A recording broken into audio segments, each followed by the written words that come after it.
Andy, what are you seeing that nobody else is seeing? So really, I think a lot of people are missing the mark. Know they want to catch people's attention. They want to get people's eye. But maybe they're missing that a lot of things get people's attention.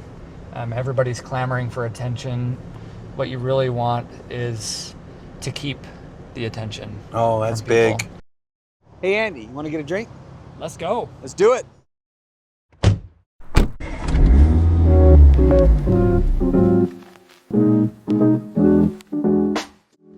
Hi, it's producer Nicole Denson. Today we're talking with Andy Selcho, owner of Nuance Ink, a print, signage, and apparel shop in Sandy, Utah. Built for brands that want to be remembered. Andy launched Nuance Ink in 2026 after more than 2 decades in printing. That includes nearly 11 years as president of Alpha Graphics 431, a multi-million-dollar marketing and communications company in the Salt Lake area. He's a craftsman at heart. He loves blending art, business, and relationships into work that helps people communicate with confidence, and he's got a lot of wisdom to share about building something that lasts. Let's get into it.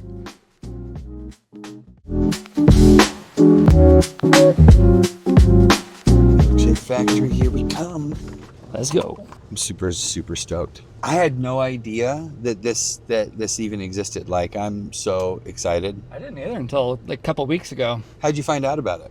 We were driving by it. My son was like, turn left at the MilkShake Factory. I was like, the what? They have a factory for those now? All right, man. So, talk to me. Talk to me, Goose. What's new? Everything. I mean, personal life's crazy. Just sent my youngest on a mission. Nice. And to where? He's going to Alabama. Okay. Yep. So Alabama, watch here we out, come. Alabama, foreign stateside we call it. And yeah, so my wife and I are just trying to figure out what exactly life looks like now, and just seeing what comes next. Cool. I know that there's something else that's big on the horizon. Big change with the business. Talk to me. And we have been part of a franchise network for 30 years. Okay. And we are now Nuance Ink. From where?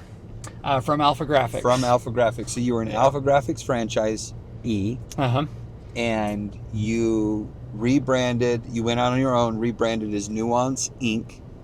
And it's actually nuance.ink for the web address, right? Okay. And ink with a K, yeah. And talk to me about why you did that. First, how long have you been an Alpha Graphics franchisee?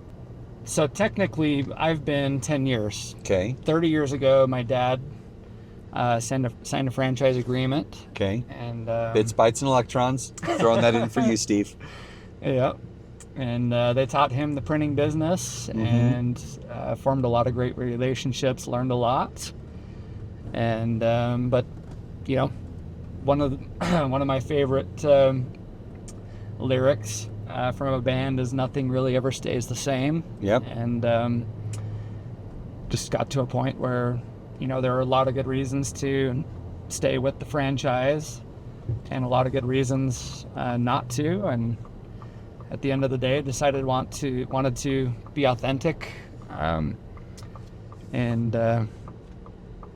form my own brand and go on my own. So what are the principal differences between Nuance Ink as your brand and really your business, and Alpha Graphics and you as an Alpha Graphics franchisor or franchisee? For me, it's just like total control. So Okay. Alpha Graphics is a big brand, over 250 locations worldwide, a lot of great people, but me personally, I have very little control over the direction of that brand. Okay. With the people I do business with, I have a lot of control over that, but that's always, with the Alpha Graphics name, that's always seen within context of the greater Alpha Graphics brand. So, story that's really not yours. Correct. Now I've got my own story, I've got full control, and it's interesting when my dad decided to join the franchise. He was, becoming an entrepreneur. But that was one of the reasons he chose to do that as himself, as well as he wanted to be in control of his own destiny. So it's kind of interesting that here I am all those years later making a similar decision with the family business that he started. Yeah, so we get that. it's kind of cool.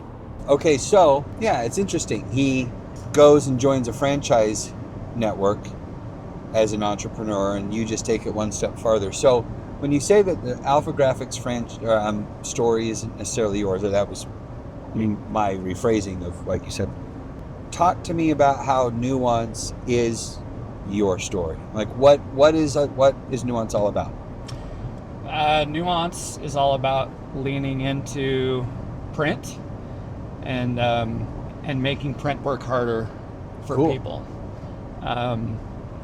And it's authentic to me because, here I was thinking how, as a printer, like it's old, it's kind of boring, it's kind of geeky, like how could I possibly be different than other printers out there? And went through some exercises to really understand what it is about print that I love, the power that it has, and what really makes it powerful. And really feel like in that process I found my authenticity. Cool. As a business owner. What makes print powerful?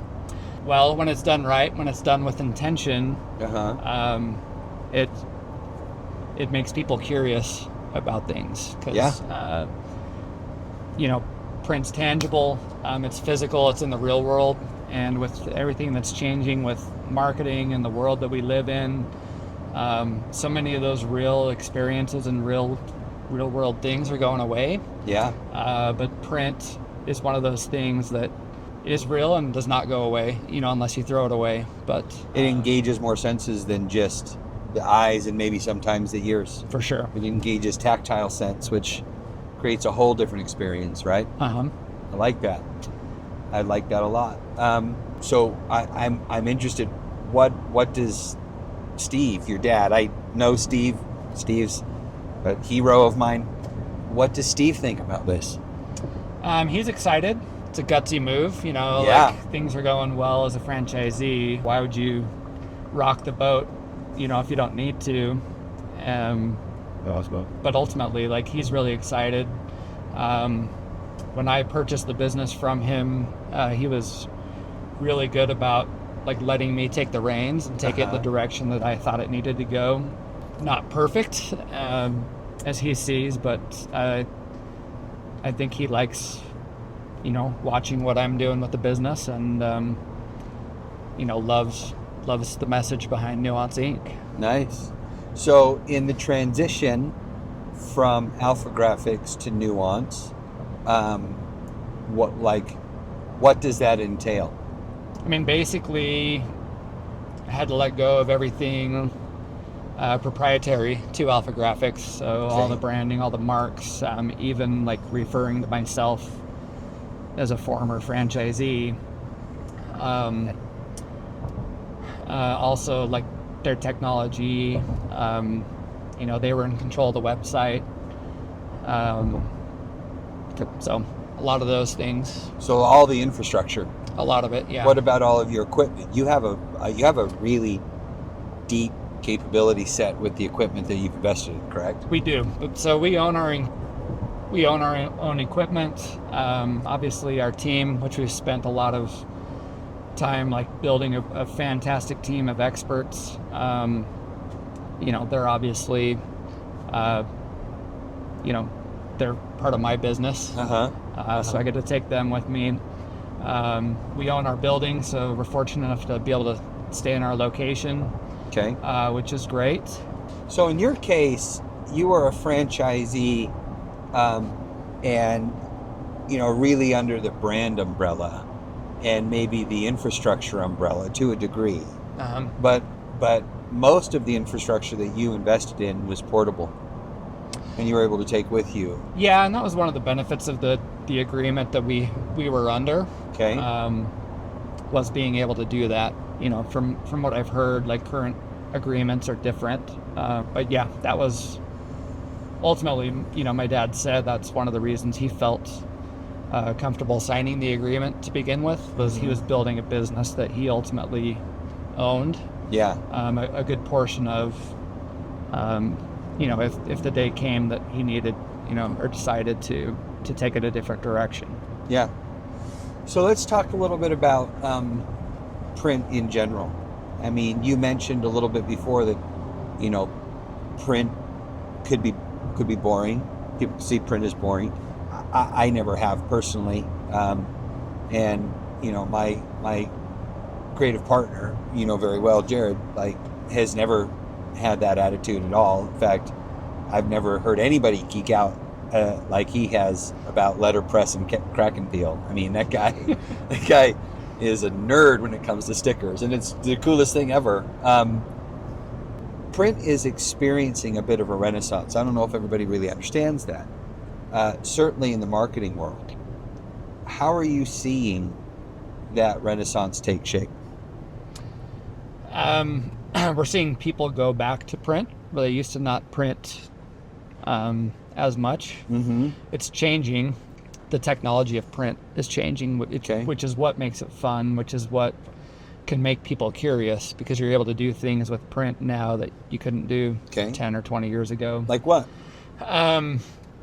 Like right now we're making sticky logos, which are not stickers themselves. It's actually ink, and the back side of the ink we're able to make sticky, so you can transfer that ink. Really? For basically a transfer. So it's almost material. like a PNG. It's like a real world PNG where it's a clear background. Right. Oh, that's really cool. Which is cool. And you can put it on almost no anything. substrate film or anything like that. So it's just like right there. Oh, and you can put on almost anything. Yeah. Oh, so how new is that? I never even heard of that before. It's probably a couple of years old at this point, 2 or 3 years maybe. And you guys can do that in Nuance? For sure. That's cool. So how are people using that? A lot of times, you want to brand something, but you only want a few of them. Yeah. So you can print a lot of your logos and then stick them to pretty much whatever you want to. So we got to do some of those for Sweet Takes. You should. Absolutely. I mean, when we first started doing them, we did our own logos, and we're sticking them to staplers and cats. Well, they don't stick to soft things, but babies. Pretty much anything hard. But like desks and staplers and drawers, and and they stick. They stick really well. They're not for sure permanent always, but they once you stick them, they're stuck. So we call them stuckers. Oh, I like them. At our place, yeah. I like them. So, anything else? Like what other technology? I mean, I know that...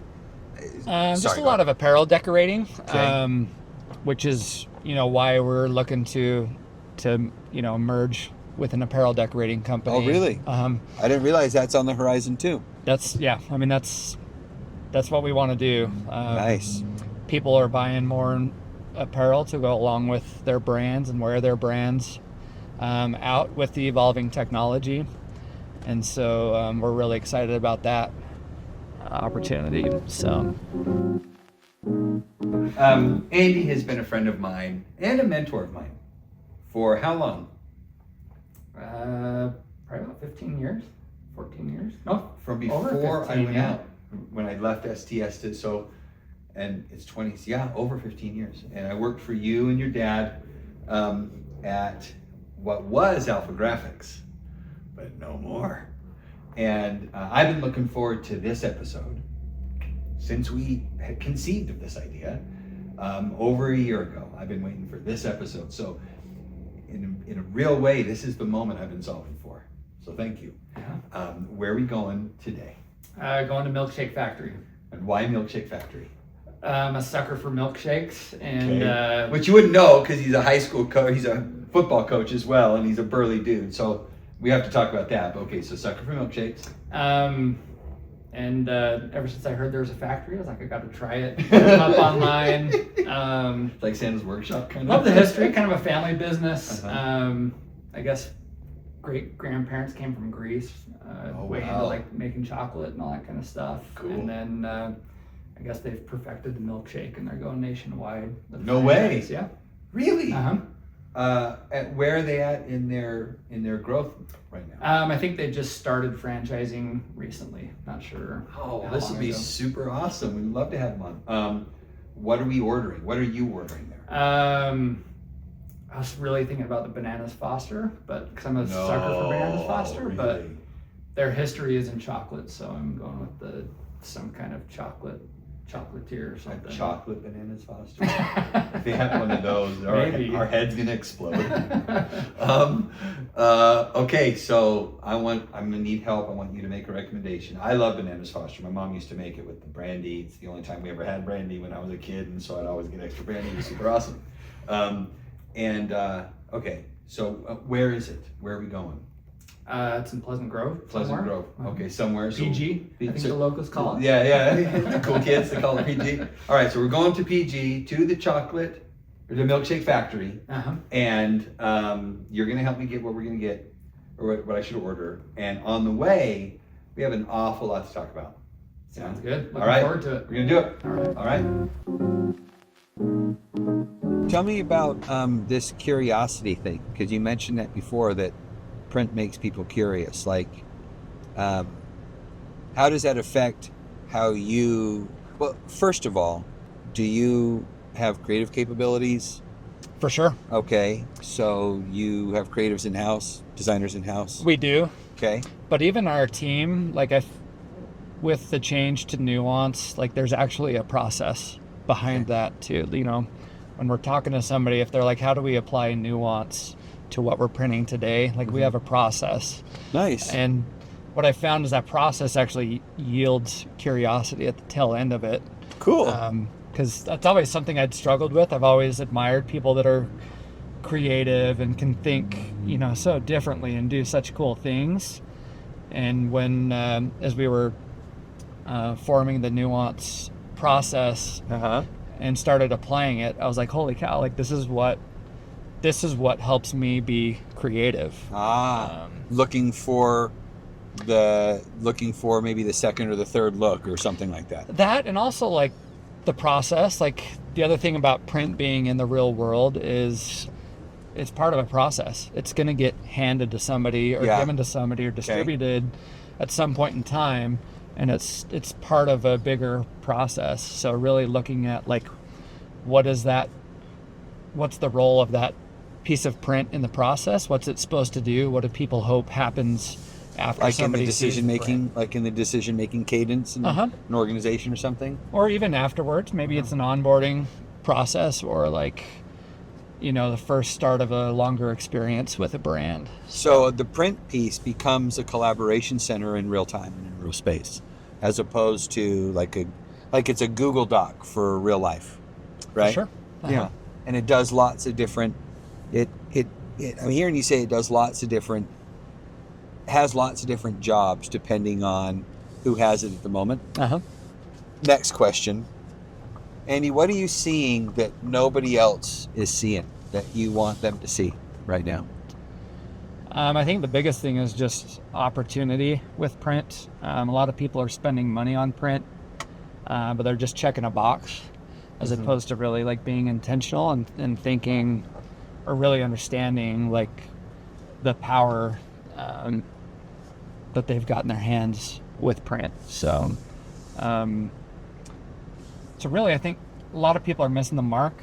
You know they want to catch people's attention. They want to get people's eye. But maybe they're missing that a lot of things get people's attention. Everybody's clamoring for attention. What you really want is to keep the attention. Oh, that's big. And the way to do that is to really engage them. So instead of just checking print off your box and saying it's done and it's like everybody else's, it's like, how can you make it different? How can you make it something that's engaging? And so how do you make print engaging?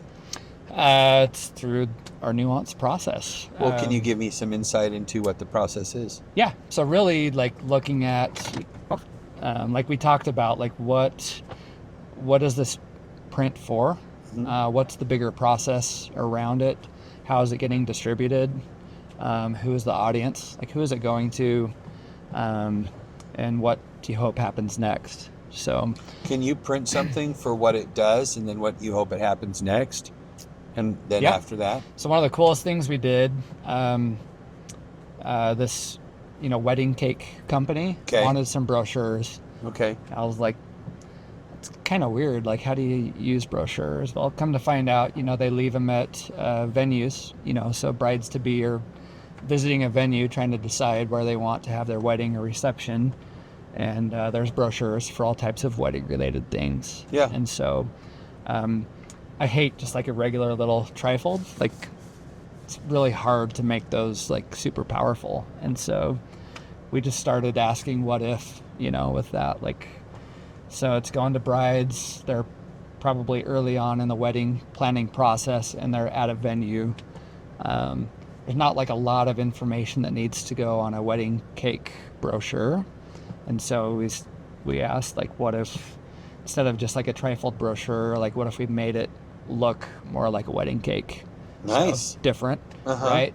And then thinking more through the process, like, okay, well, what if a bride's there? Like, yeah, people probably taking notes on their phone, but, I love print. I find a lot of people still use notepads. And so what if we made a brochure look like a wedding cake and be part of the wedding planning process? So more of a notepad brochure as opposed to just a trifold brochure. Okay. And so I get it. I like cool, that. Right? Yeah. Like, yeah. Different, like catches people's eye. It looks a little bit like the product, so it's got some layers to it. We staggered the edges. Nice. Put some different colors in there, like kind of like a wedding cake with the different layers. And then each page has a little bit about the company, but then just a lot of space for taking notes. So there's a reason to keep going back to it and keep going back to it. And to hold it and keep it around, right? Keep it around and to touch it and feel it and to kind of remember it. For sure. See? So so hence the name Nuance, because there's dimension, right? That keeps you learning something new each time or using it for a different reason each time you go back to the same piece. Exactly. That's brilliant, dude. I really like that. Let's get some milkshakes. Sounds good. So, what did you get again? I got the cookie something. It's got brownies and cookies and cream and fudge. Well, we almost got in a wreck on the way home because I was licking the inside of this out while driving. I got the mint chocolate chip, and it was amazing. I think I'm going to go back and get another one right away. It was really good. You guys, you need to go to the MilkShake Factory. They have one where you usually go up north in where? Holiday. We went to the Pleasant Grove one, and the guy who owns the Pleasant Grove one, it's a franchise, is trying to open a couple more locations, he said, right? I think so, yeah. His boy was working there. Really great dude. Did you catch the kid's name? I didn't. Check it out. And get the mint chocolate chip or the brownie fudge. Yeah, good stuff. Thanks for going with me today. Thanks, Coby. All right, let's get back to work. Let's do it. All right. Thanks for coming along for the ride. If you enjoy Sweet Takes, be sure to subscribe and leave us a review. Join us next time. There's more sweetness ahead.